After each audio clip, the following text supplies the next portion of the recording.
What's going on? What's going on? What the fuck is going on? Oh, I forgot to ask Monica if I could cuss. Oh, Jesus. So this might be a long. Hold on. I need to call Monica and see if I can cuss. Oh, Jesus. Y'all, why I forgot to ask her if I can cuss? Y'all know I be cussing? Y'all know I be cussing. Now, why she don't even answer the phone? Monica, girl, can I cuss? Yes, hell fucking yes. Okay. I was just making sure I'm recording it right now, so you can leave this in here if you want I do to. not care about cursing. I curse at times. Okay, good. All right. Yes, it ain't that damn conservative. Well, the host said I could motherfucking cuss, goddamn it, so I'm about to cuss the whole time. Yes, it's funny because, like, Lorna's episode spoke to her and what she does. Brittany's episode spoke to her and what she does, and I expect yours to do the same thing. So, if you don't motherfucking cuss, I would be like, what was he doing? Period. Okay, that's all I needed to know. Bro. Thank you. Thank you. Bye. Bye-bye.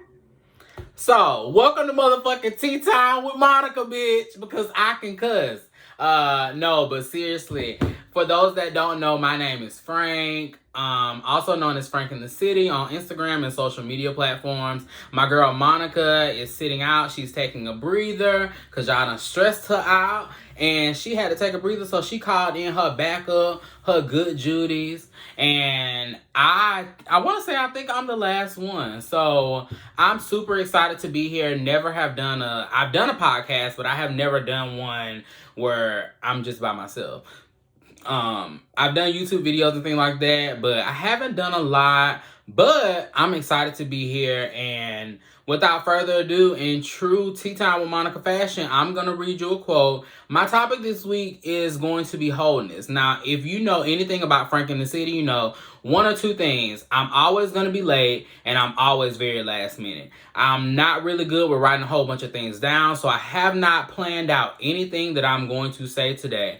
I want to be very raw and authentic, and I feel like it's going to be good. I feel like everything happens for a reason, and I feel like when I'm in alignment with my purpose, in which I do think I am right now, everything that's supposed to come out of my mouth in this moment is going to. I do not have to prepare for it. Everything is going to be sent to my tongue because someone is going to need to hear this and receive it. So, without further ado, I'm going to read my quote.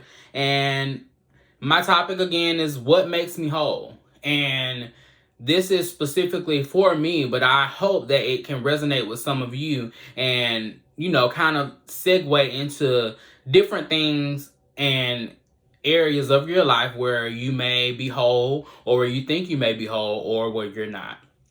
So, also, before I forget, I know this is Tea Time with Monica, but I'm not drinking no tea, and I'm not drinking no wine like Lorna.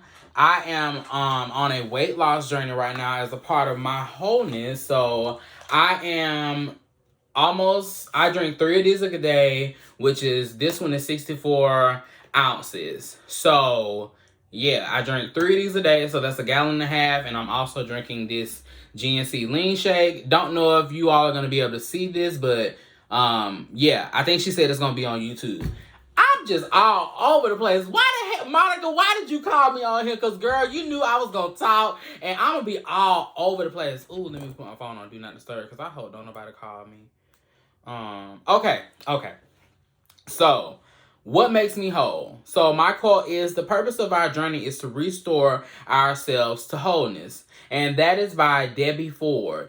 That quote really stuck out to me for a few reasons, but I want to say that the most important reason that quote stuck out to me, because I feel like a lot of times on this journey, we don't realize how much of a quest and how much of a search we are really on to really find ourselves. And what I mean by that is, we come into the world with these views or with a life path that has been created by someone else and not by us. So a lot of times we come into our lives thinking, okay, well, I name my child Daniel, or I name my child Frank, or I name my child Monica. They're going to be a girl. We envision our children to grow up and be married and have these lives, go to college, do all these different things. But we never really take time to say, you know, my child is going to be on a journey trying to find themselves their entire life. And a lot of times you don't understand how much time goes by and things like that. And we have not begun to find who we are in the earth. And another reason that stuck out to me is because my question is, do we ever? Do we ever really feel like we truly find ourselves in the earth? And to me, I feel like I'm not on a quest looking for a particular type of Frank. I'm not on a quest looking for Frank, here's where I want to be. This is it. That's the journey that I'm going on. I feel like I'm on a constant quest. I'm on a constant journey. I'm constantly looking for things that are going to make me feel good, make me just feel like I'm walking and I'm in alignment with what exactly I'm supposed to be doing. So I wanted to talk about wholeness because I, like a lot of other people, I feel like I'm constantly on a quest to be my future self. And when I say my future self, what I mean by that is I'm constantly pressuring myself to be the best in the workplace, constantly pressuring myself to be the best in this influencer space, constantly pressuring myself to just be the best at that. If you know anything about me, if I can't come hard, or if I can't come harder than everybody else, I don't want to do it. And I feel like that has been such bullshit. To be quite honest, it's been so much bullshit. We spend so much time, putting these parameters on our success or what this is supposed to look like, instead of just being, instead of just living, instead of just being on that quest to find what truly grants us that wholeness. So like I was saying, I feel like we're constantly on a journey. I want to be married. I want to have kids. I want to have a husband. I am gay. I do like men. Men listening to Tea Time with Monica, y'all single? Call me, baby. Call me. Ladies listening, y'all got a homeboy at home? Call me. Anyway, see, I told y'all I'm gonna get off task. I can flow.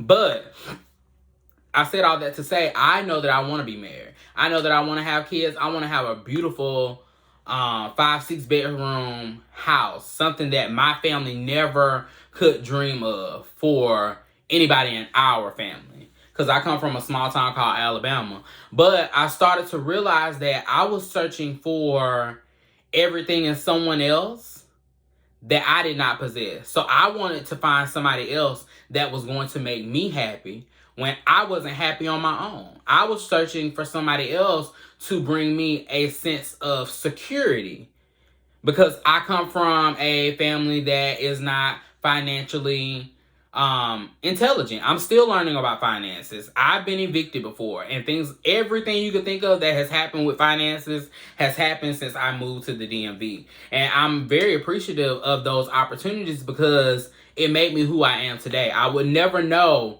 about any of that had I not been through it. And it has just catapulted me into a different thinking space and how I want to be a whole piece. Because oftentimes we always are looking for our other half. I don't want an other half. I want my other whole. I want us to be equally yoked, because that's the only way we're going to make each other better. I cannot come to you with nothing and you have everything, and I think that I'm going to get to a place where I'm on your level. I want you to motivate me. I want you to make me happy. And I think I wanted to kind of piece wholeness in with relationships or situationships, because oftentimes that's what the comparison is. That's what we compare ourselves to. And that's the ultimate goal for a lot of people, is to be in relationships or being even in friendships with other people.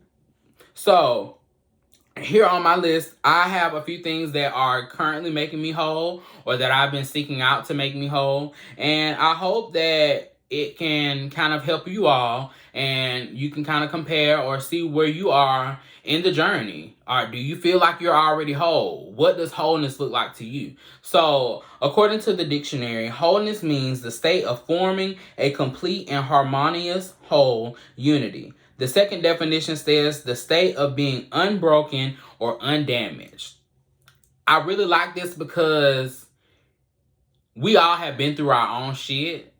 And it is inevitable to say that I'm going to go into something and not have broken pieces and not be damaged. But I think the wholeness to me says that, yeah, that happened to me, but it didn't define me. So that's why I'm not damaged. Yeah, I had a scratch at the time, but anybody knows that when you get a bruise, baby, it's going to heal. Even when you get an acne bump on your face.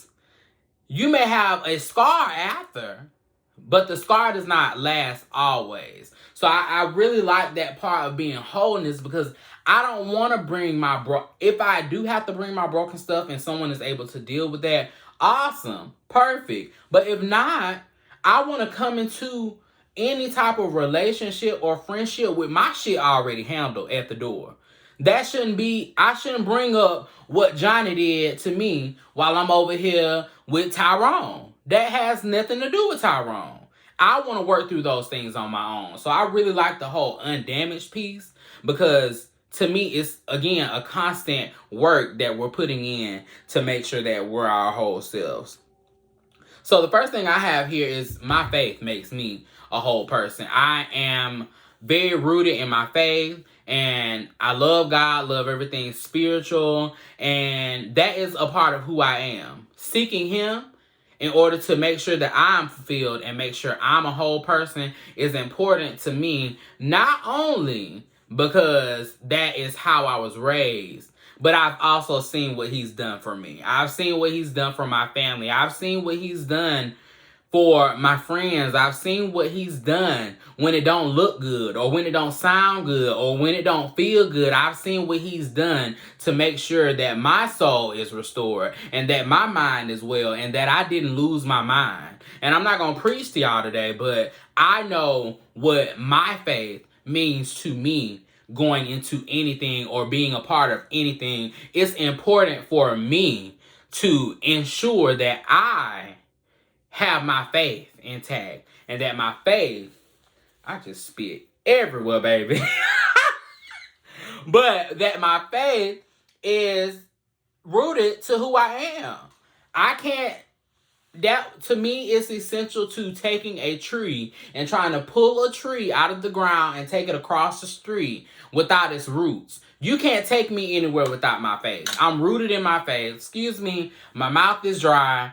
I ain't talked this long in a while, but I'm going to take some water. If you got some water or something to drink, chug with me.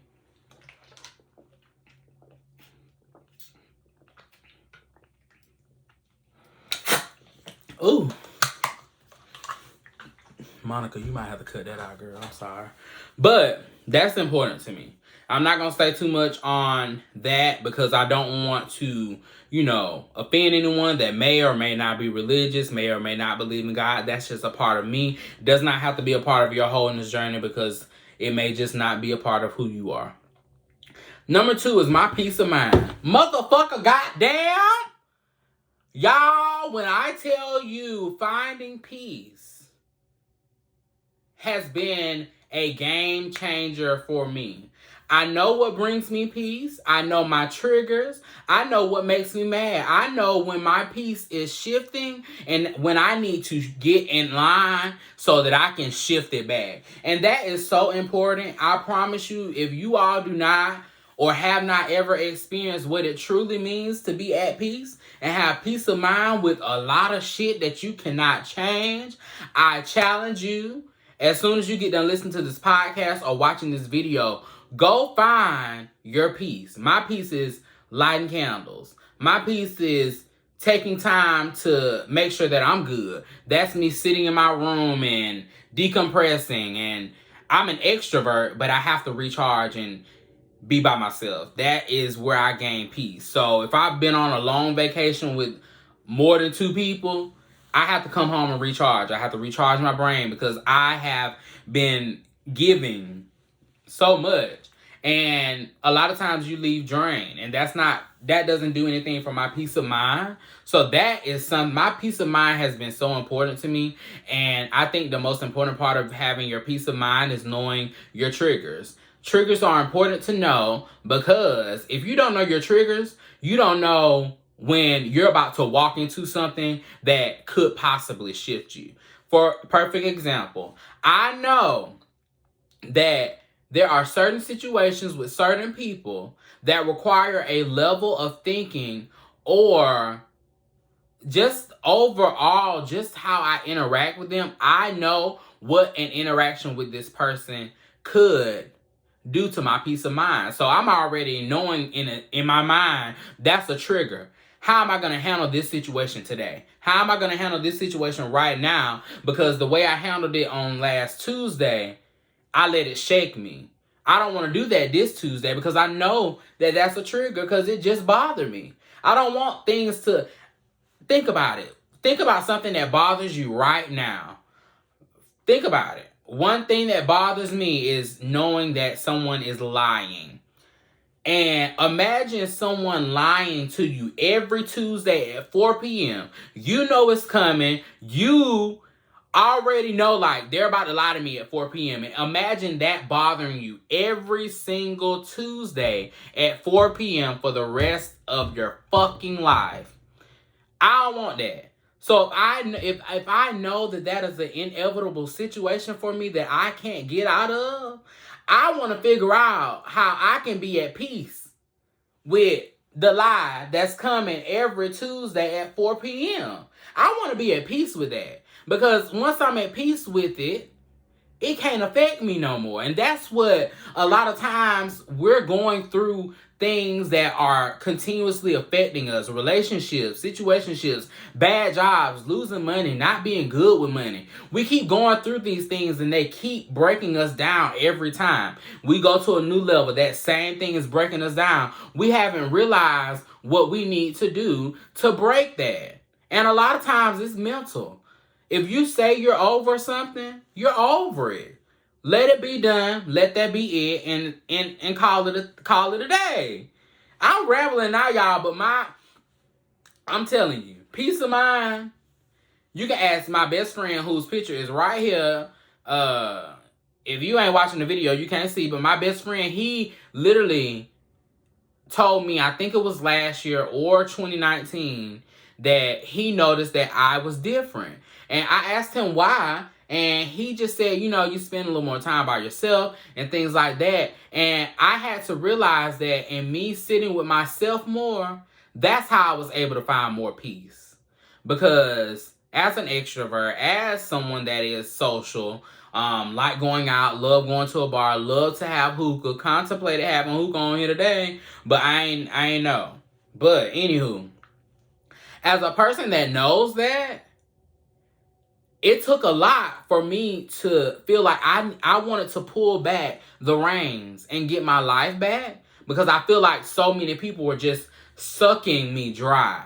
Sucking me dry. Equivalent to a wash rag when it's wet as hell in the shower and you go to wrench it out. If you're from the country, you know what wrench it out mean. You got to grab that motherfucker and just squeeze it. And I felt like that's what was happening in my life. People were squeezing me, bro. People were squeezing me until I had nothing left. And I had to say no more. Because guess what? They'll keep squeezing if the well is still there. I forgot that damn saying where it says, if the water's there, something's going to drink. Probably a cow or a horse. But if the water's there, people are going to drink it.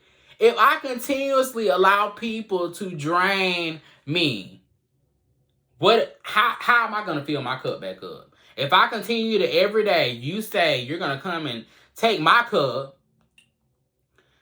and you're not going to come back and fill me up, where am I going to go to get water, sis? You coming to me every day to get motherfucking filled up. Well, girl, come fill me up. Fill me up, sis. Yeah, I'm crazy because I be laughing at my fucking self like, I'm dumb. But that peace of mind, we could have a whole podcast. I should have named the podcast Peace of Mind with Monica. Period. Anyway, number 3 is, for my wholeness, is my ability and awareness of where I'm going. That's important to me because I know the life that I want. I know the life that I will have because I believe in speaking things into existence. I also believe in being in alignment with I've already been told about my life. I know where I'm going. I know the life I will have. I know what it's going to take to get there. I, however, just don't know when I will be there. But I know right now that I'm doing the work to get there. And that starts with every little intricate piece of me. I know I want to be healthy when I'm 45. Why would I wait until I'm 44 to start working out? I know that I want to be one of those people that is going to the gym just because I enjoy going to the gym. Why would I wait until I'm 33 to start doing that when I know that at 28? Why would I? Why would I wait? Why put off for tomorrow what I can do today? And that is really important to me because that is one little piece. I know that I want to go to therapy. That is a piece of me that I know that I need to work on because it's just one little more notch in the belt that I already have accomplished or something that I've done. It just continues to add to who I am as Frank. It continues to be, I look at it maybe like a when you put in the change in the piggy bank. Every time I do something for me or my future self or that person that I'm working toward, it's a deposit into myself. What are you depositing into yourself? You're going to work every day, okay. Not doing nothing else, but going to work every day and sleeping on the weekend and drinking. What else are you doing? What are you doing to make deposits into yourself? Because how can you expect somebody to deposit something into you and you're not even depositing nothing into your own self? That's not fair. Why would I ask for somebody to come put $1 in my piggy bank when I can't even deposit a penny?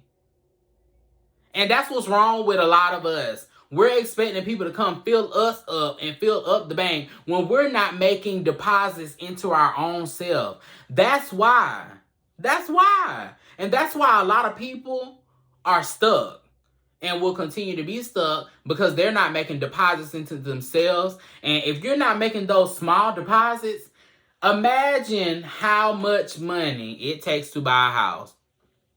Imagine somebody saying, okay, Daniel, from the age of birth until you're 30, we're going to see how much deposits you have deposited into yourself and see what kind of house you can buy.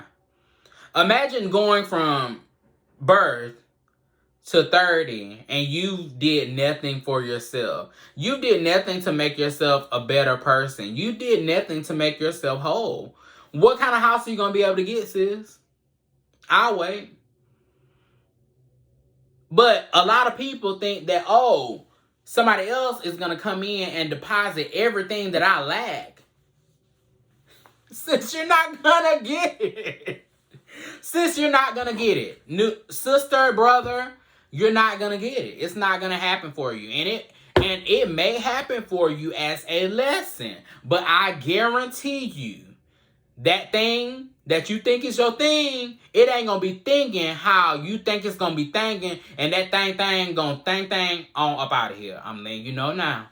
You heard it here first on Tea Time with Frank and Monica.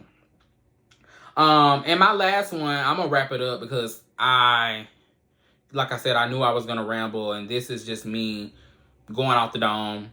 My last one is me not associating myself with my old self or my half self. And that's really important to me because I don't know who that person is anymore.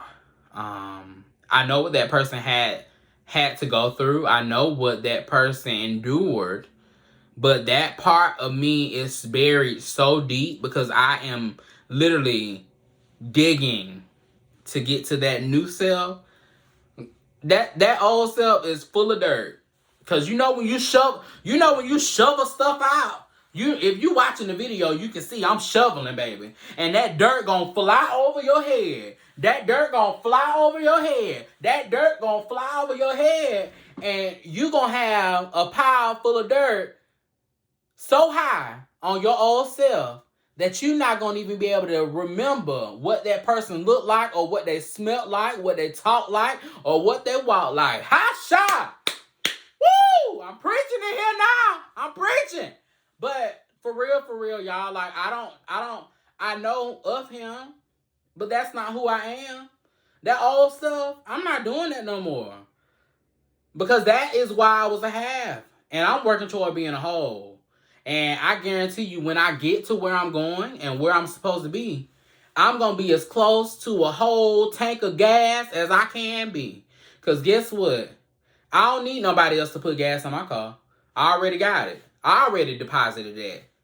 So we can ride out because you got a full tank of gas. You coming to me and I got a full tank of gas. And you ain't got a full tank of gas. Baby, we can't drive the same place because you're going to run out of gas before I do. Woo, that's good. Jesus. But on a serious note, that is, really important to me. And I screenshotted something that I said I wanted to share. And I'm going to be out of y'all way. It says here, let's talk about the power of wholeness and how we show up in a relationship, how it can show up in a relationship and determine the outcome. Most of us get into a relationship wishing the other person could complete us, could make us happy, could fulfill whatever we lack within ourselves. When two not emotionally whole people with emotional wounds, insecurities, and baggage come together, the relationship most certainly will face many challenging encounters. Contrary to the myth, two halves don't equal to one whole in a relationship. It says relationship. I'm saying anything. So my question to you all that I'm going to leave you all with is, what are you going to do to continue to make yourself a whole person? Is that going to be working out every day? Is that going to be journaling? Is that going to be praying more? Is that going to be confronting some old things, going to therapy? How are you going to deposit into yourself? That's my question to you. And I don't even know how to end this damn thing. But I hope I did good. And I hope I didn't talk too much, y'all. And I hope this is not too loud. Oh my God. I had so much fun. Monica, you're going to have to let me come back. But yeah, I think that's all, y'all. I'm going to get out y'all way. I'm going to go smoke me some hookah and get ready to make some deposits into myself with my hookah poo. But nah, for real, thank you guys for having me so much. Monica, I really appreciate you for this platform and you allowing yourself to take a break and allowing the people that hold you up and love you dearly to be able to have your back in this moment. It really means a lot to me. It also means a lot that you knew that you needed a break and you were able to take that break. Sometimes we get so wrapped up in other things that we stop breaking when God's saying, hold on, slow it down. So, Monica, congratulations to you on slowing yourself down. I am so excited. I think I failed to mention that I am a licensed clinician in the DMV. I work with students from all age ranges, really. So, I hope that this talk was not full of shit and not too much fluff. And I hope that someone took something from this. I hope that I deposited something into y'all today. Y'all see how I turned that thing around? God dog it. Dog, I'm good. I see why she called me. This has been a great episode of Tea Time with Monica. And we'll see you next time. Bye, y'all.